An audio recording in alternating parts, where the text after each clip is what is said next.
عظیمہ و میسرہ کی زبان سے نستورہ کے حالات اور سفر کے واقعات سن کر حضرت خدیجہ رضی اللہ عنہا کا دل محمد صلی اللہ علیہ وآلہ وسلم کی طرف راغب ہو گیا تھا۔ انہی حالات و واقعات کا نتیجہ تھا کہ حضرت خدیجہ رضی اللہ عنہا کے دل میں آپ صلی اللہ علیہ وآلہ وسلم کے ساتھ شار ملازمہ نفیسہ رضی اللہ عنہا کے بس انہوں نے اپنی ایک رازدار خادمہ نفیسہ کے ذریعے نبی اکرم صلی اللہ علیہ وآلہ وسلم کو پیغام نکاح بھجوایا، جسے آپ صلی اللہ علیہ وآلہ وسلم نے قبول کر لیا۔ خدیجہ رضی اللہ عنہا نے عمر بن اسد اپنے چچا اور ورقہ بن نوفل اپنے چچا زاد بھائی کو ابو طالب کے پاس بھیجا۔ ابو طالب اپنے بھتیجے کی مرضی پا کر بہت خوش ہوئے اور عمر بن اسد کو اپنی طرف سے مبارکباد دی۔ نکاح کی ایک تاریخ مقرر کر دی گئی اور آخرکار شادی کا وقت آ گیا۔ ابو طالب بمائے شرفائے قریش نبی اکرم صلی اللہ علیہ وآلہ وسلم کو لے کر خدیجہ رضی اللہ عنہا کے گھر پہنچے۔ ابو طالب نے خطبہ نکاح پڑھایا اور مہر 20 اونٹ مقرر ہوئے۔ اس کے بعد ایجاب و قبول ہوا۔ صنادید قریش نے آپ کو مبارکباد دی اور مجلس عقد برخاست ہوئی۔ حضرت ابو طالب نے ولیمہ میں 1 اونٹ ذبح کیا اور پکوا کر اپنے عزیزوں کو کھلایا۔ خدیجہ رضی اللہ عنہا نے اپنی لوڈنیوں کو حکم دیا کہ دف بجائیں اور گائیں اور پھر انہیں اپنی شادی کی استعمال آنکھیں منور کر سکیں۔ جب آپ صلی اللہ علیہ وآلہ وسلم کی شادی کو قریب 10 برس کا زمانہ گزر چکا تو آپ صلی اللہ علیہ وآلہ وسلم پہاڑوں میں جا جا کر معتکف رہنے لگے۔ آثار نبوت بہت زیادہ نمایاں ہوتے چلے جاتے تھے۔ آپ صلی اللہ علیہ وسلم اکثر بازار کی طرف یا کہیں جاتے تو پتھر اور درختوں سے السلام علیکم یا نبی اللہ کی آوازیں نکلتی سنائی دیتی۔ آپ صلی اللہ علیہ وسلم ڈرتے تھے اور گھر آ کر خدیجہ رضی اللہ عنہا سے یہ حالات کہتے۔ وہ آپ صلی اللہ علیہ وسلم کو تسلی دیتی کہ آپ صلی اللہ علیہ وسلم تو نہایت ہی رحیم و کریم انسان ہیں، اللہ تعالیٰ آپ کو کسی قسم کی اذیت نہ پہنچائیں گے۔ پھر آپ صلی اللہ علیہ وسلم کے معمولات میں اضافہ ہوا کہ آپ صلی اللہ علیہ وسلم کئی روز تک گھر سے غائب رہتے۔ آپ صلی اللہ علیہ وسلم کا معمول تھا کہ آپ صلی اللہ علیہ وسلم غار حرا میں تشریف لے جاتے اور وہاں بیٹھ کر اللہ تعالیٰ کی یاد کرتے۔ آخرکار 40 برس کی عمر میں نبی اکرم صلی اللہ علیہ وآلہ وسلم پر وحی نازل ہوئی۔ آپ صلی اللہ علیہ وآلہ وسلم گھر میں تشریف لائے تو آپ صلی اللہ علیہ وآلہ وسلم کو ایک دہشتناک تکلیف ہوئی۔ خدیجہ رضی اللہ عنہا کیا جو گزرا تھا بیان کر دیا۔ خدیجہ رضی اللہ عنہا نے کہا، آپ صلی اللہ علیہ وسلم کے روئے مبارک پر نور چمک رہا ہے جو اس سے پہلے کبھی نظر نہیں آیا تھا، اور آپ صلی اللہ علیہ وسلم کے جسم سے ایسی خوشبو آ رہی ہے کہ اس سے پہلے میں نے کبھی نہیں سونگھی۔ آپ صلی اللہ علیہ وسلم باطمینان یہاں بیٹھیں۔ اس کے بعد وہ نبی اکرم صلی اللہ علیہ وآلہ وسلم سے اجازت لے کر اپنے چچا زاد بھائی ورقہ بن نوفل کے پاس گئیں، جو نصرانی ہو چکا تھا اور اس نے گزشتہ اسلامی کتابوں سے بہت کچھ حاصل کر لیا تھا۔ اہل مکہ کی نگاہوں میں اس کے علم و فضل کا بہت زیادہ احترام تھا۔ چنانچہ آپ نے ان سے پوچھا، اے میرے چچا کے بیٹے، مجھے خبر دو کہ کیا توریت و انجیل میں کوئی ایسی پیشن گوئی ہے کہ اس زمانہ میں کوئی پیغمبر ہوگا اور وہ پیغمبر یتیم و مسکین ہوگا، اللہ تعالیٰ اس کو غنی کر دے گا؟ ورقہ نے جواب دیا، ہاں، ایسی پیش گوئی کتب سماوی میں ہے، ایسا نبی ضرور پیدا ہوگا، اور دیگر صفات کے علاوہ اس میں ایک صفت یہ بھی ہوگی کہ عیسیٰ کے پانی پر چلے گا، مردے اس سے باتیں کریں گے، پتھر اسے سلام کریں گے اور درخت اس کی نبوت کی گواہی دیں گے۔ اب اس نبی کے ظہور کا وقت بھی آ گیا ہے، آخر اس سے تمہارا کیا مقصد ہے؟ خدیجہ رضی اللہ عنہا نے کہا کہ میرے شوہر غار حرا میں بیٹھے ہوئے تھے کہ یکایک ان پر جبرائیل امین علیہ السلام نازل ہوئے، وہ ڈر گئے اور خدا نے ان پر وحی بھیجی۔ ورقہ یہ سن کر کدوس کدوس چلانے لگا اور کہا کہ اگر ممکن ہو تو محمد صلی اللہ علیہ وسلم کو ذرا میرے پاس لے آؤ۔ چنانچہ جب وہ آپ صلی اللہ علیہ وسلم کو ساتھ لے آئیں تو تمام حالات سن کر وہ کہنے لگا، محمد صلی اللہ علیہ وآلہ کے نبی ہو، اور جو غار میں تمہارے پاس آیا تھا وہ خدا کا فرشتہ جبرائیل علیہ السلام ہے۔ وسلم کی حضرت عیسیٰ علیہ السلام نے بشارت دی اور فرمایا ہے کہ میرے بعد ایک پیغمبر آئے گا جس کا نام احمد ہوگا۔ اس کے بعد نبی اکرم صلی اللہ علیہ وسلم کی پیشانی پر بوسہ دیا اور عرض کیا کہ آپ صلی اللہ علیہ وسلم ان قریب بت پرستی کے مٹانے پر معمور ہوں گے۔ کاش میں اس زمانہ تک زندہ رہتا کہ جب آپ صلی اللہ علیہ وسلم کی قوم آپ صلی اللہ علیہ وسلم کو وطن سے بے وطن کرے گی، تو اس وقت میں ضرور سینہ سپر ہوتا۔ ورقہ کی اس گفتگو سے نبی اکرم صلی اللہ علیہ وسلم کو اطمینان ہو گیا اور آپ صلی اللہ علیہ وآلہ وسلم واپس گھر تشریف لے آئے۔ اس کے بعد خدیجہ رضی اللہ عنہا عداس کے پاس پہنچی۔ یہ شخص نینوا کا رہنے والا ایک زبردست راہب تھا اور اس درجہ مومر تھا کہ بڑھاپے کی وجہ سے بھوئیں آنکھوں پر گر پڑی تھی۔ وہ آپ کو دیکھتے ہی تعظیم سے کھڑا ہوا اور پوچھنے لگا کہ آپ نے کیسے تکلیف فرمائی۔ خدیجہ رضی اللہ عنہا بولی، اے عداس، میں تم سے پوچھنے آئی ہوں کہ تمہارے پاس جبرائیل علیہ السلام کی بھی کچھ خبر ہے اور آسمانی کتابوں میں کچھ ان کا حال لکھا ہوا ہے کہ نہیں؟ یہاں مکے میں تو یہ لفظ غیر مسموع ہے، بلکہ مکے میں کیا سارے جزیرہ عرب میں غالباً اس نام کو کوئی نہیں جانتا۔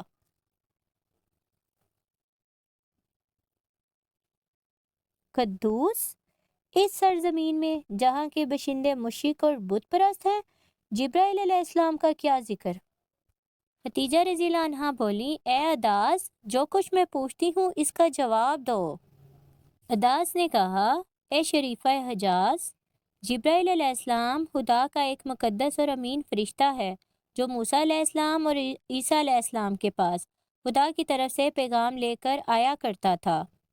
اور وہ ناموس اس شہر میں نازل ہونے لگے تو اس کی خیر و برکت کی افراط ہو جائے اور قحط کے وبال سے رہائی پا جائیں۔ لیکن کچھ کہو تو صحیح کہ تم یہ بات مجھ سے کیوں دریافت کرتی ہو؟ اس کے بعد آپ نے ان سے رازداری کا وعدہ لے کر تمام ماجرا انہیں بیان کر دیا۔ جب خدیجہ رضی اللہ عنہا گھر پہنچی تو جبرائیل علیہ السلام بآواز بلند نبی اکرم صلی اللہ علیہ وآلہ وسلم کو آیات پڑھا رہے تھے۔ آپ نے یہ آیات اپنے کانوں سے سنی تو بہت خوش ہوئیں اور کہنے لگیں، میرے ماں باپ آپ صلی اللہ علیہ وآلہ وسلم پر قربان ہوں، ذرا میرے ساتھ عداس کے پاس تو چلیے۔ آپ صلی اللہ علیہ وسلم اٹھ بیٹھے اور امیر المومنین کے ہمراہ عداس کے پاس پہنچے۔ آپ صلی اللہ علیہ وآلہ وسلم کی پشت سے کپڑا اٹھایا اور مہر نبوت کو آفتاب نصف النہار کی طرح رشا و تابہ دیکھ کر سجدے میں گر پڑا اور کہنے لگا، قسم ہے خدا کی، اے محمد صلی اللہ علیہ وآلہ وسلم، آپ وہی نبی ہیں جن کی بشارت عیسیٰ علیہ السلام اور موسیٰ علیہ السلام نے انجیل و توریت میں دی ہے۔ عداس بولا، ان قریب آپ صلی اللہ علیہ وآلہ وسلم خلائق کی اصلاح و تبلیغ کے لیے مامور کیے جائیں گے اور لوگ آپ صلی اللہ علیہ وآلہ وسلم کی تکذیب کریں گے۔ اگر میں زمانہ دعوت تک زندہ رہا تو خدا کی قسم آپ صلی اللہ علیہ وسلم کے مخالفوں سے ضرور لڑوں گا۔ اب آپ صلی اللہ علیہ وآلہ وسلم کا زیادہ وقت خوف خدا اور اجتہاد نفس میں گزرتا تھا۔ جب آپ صلی اللہ علیہ وآلہ وسلم پر کوئی وحی نازل ہو چکتی تو آپ صلی اللہ علیہ وسلم کمبل اوڑھ کر لیٹ جاتے اور اس کا اثر دیر تک رہتا۔ اسی طرح ایک دن آپ صلی اللہ علیہ وسلم کمبل اوڑھے خدیجہ رضی اللہ عنہا کے محل میں آرام فرما رہے تھے کہ یکایک حضرت جبرائیل علیہ السلام نمواد ہوئے اور یہ وحی لائے۔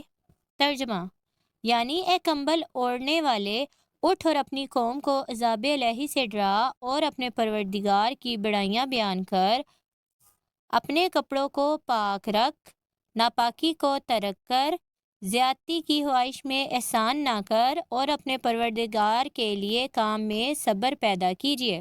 جب یہ آیت شریف نازل ہوئی تو آپ صلی اللہ علیہ وسلم گھبرا کر اٹھ بیٹھے، کمبل کو ایک طرف پھینکا اور کے پوچھنے پر آپ صلی اللہ علیہ وسلم نے فرمایا، مجھ پر ابھی یہ وحی نازل ہوئی ہے، اب میں دیکھ رہا ہوں کہ سب سے پہلے میری دعوت پر کون متوجہ ہوتا ہے اور کون سلسلہ اسلام میں داخل ہوتا ہے۔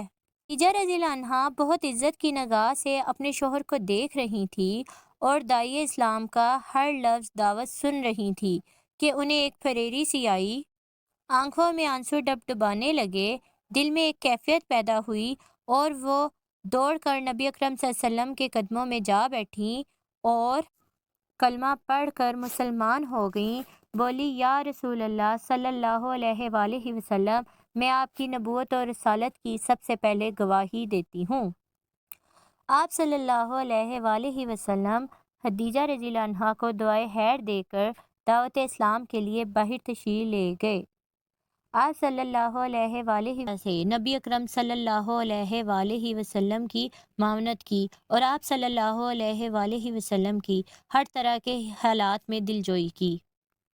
وقت کے ساتھ ساتھ جب دائرہ اسلام وسیع ہونے لگا تو کفار قریش نے نہ صرف یہ کہ نو مسلم لوگوں کو ستایا اور ان پر ظلم ڈھایا، بلکہ ان کے ظلم و ستم کا براہ راست رسول مقبول تک اثر پہنچنے لگا۔ اس سے محفوظ رکھنے کے لیے گھر سے باہر ابو طالب کا اثر اور گھر کے اندر حضرت خدیجہ رضی اللہ عنہا کا اقدار آپ صلی اللہ علیہ وسلم کا پشت پناہ ہوا۔ جب لوگ نبی اکرم صلی اللہ علیہ وآلہ اڑاتے اور آپ صلی اللہ علیہ وسلم رنجیدہ ہو جاتے تو حضرت خدیجہ رضی اللہ عنہا آپ صلی اللہ علیہ وسلم کو ہمت اور دلاسا دیتی، جس سے آپ صلی اللہ علیہ وسلم اور مضبوط ہو جاتے اور آپ صلی اللہ علیہ وسلم کے دل میں جوش تبلیغ پھر سے پیدا ہو جاتا۔ اسی لیے آپ صلی اللہ علیہ وسلم نے ایک بار فرمایا، میں جب کفار سے کوئی بات سنتا تھا اور مجھے ناگوار معلوم ہوتی تھی تو میں خدیجہ رضی اللہ عنہا سے کہتا تھا، وہ اس طرح سمجھاتی تھی کہ اس سے میرے دل کو تسکین ہو جاتی تھی اور کوئی رنج مجھ کو نہیں ہوتا تھا کہ خدیجہ رضی اللہ عنہا کی باتوں سے وہ ہلکا اور آسان نہ ہو جائے۔ یہ معلوم ہوا کہ آغاز تبلیغ میں آپ صلی اللہ علیہ وسلم کو جو مشکلات حائل ہوئیں ان کو حل کرنے میں حضرت خدیجہ رضی اللہ عنہا کا ہاتھ بڑے استقلال سے کام کرتا رہا۔ خدیجہ رضی اللہ عنہا ہر لمحے نبی اکرم صلی اللہ علیہ وآلہ وسلم کی معاون و مددگار رہیں اور آپ صلی اللہ علیہ وآلہ وسلم کو دلی طور پر تسکین اور سکون مہیا کرنے کی کوشش کرتی رہیں۔ وقت گزرتا رہا اور تمام مشکل حالات کے باوجود اسلام کی روشنی ہر طرف پھیلنے لگی۔ اہل عرب کو اس بات کا احساس تھا کہ ان حضرت صلی اللہ علیہ وسلم کی ترقی اور مذہب اسلام کے عروج کا ذریعہ ان کے چچا ابو طالب اور ان کی زوجہ خدیجہ رضی اللہ عنہا ہیں، اور سب بالیقین کہتے تھے کہ اگر یہ دونوں ذریعے دور ہو جائیں تو اسلام کبھی ترقی نہیں کر سکتا۔ بظاہر تو یہ صحیح بات معلوم ہوتی تھی، مگر در حقیقت ایسا نہ تھا۔ شیعت ایزدی کو حقیقت اچانک ابو طالب بیمار ہوئے اور چند روزہ بیماری کے بعد وہ نصف رمضان المبارک میں انتقال کر گئے۔ ان کے انتقال کے بعد حضرت خدیجہ رضی اللہ عنہا کی طبیعت ناساز ہوئی اور 4 روز بعد وہ بھی انتقال کر گئیں۔ ادھر تو چاچا کے سایہ عاطفت سے محروم اور ادھر شفیق اور رفیق اہلیہ جدا ہو گئیں، وہ اہلیہ کہ جنہوں نے کبھی آپ صلی اللہ علیہ وسلم کو کوئی رنج نہ پہنچایا تھا، جو ہر طرح کے مشکل حالات میں، ہر طرح کی مصیبتوں اور تکلیفوں کے زمانے میں صلی اللہ علیہ وآلہ وسلم کے ساتھ رہیں اور سب سے پہلے آپ صلی اللہ علیہ وآلہ وسلم پر ایمان لائیں۔ صلی اللہ علیہ وآلہ وسلم نے انہی دو درد انگیز اور حسرت انگیز واقعات کے سبب سے اس سال کا نام عام الحزن رکھ دیا اور گھر کا نام آپ صلی اللہ علیہ وسلم نے بیت الحزن کر دیا۔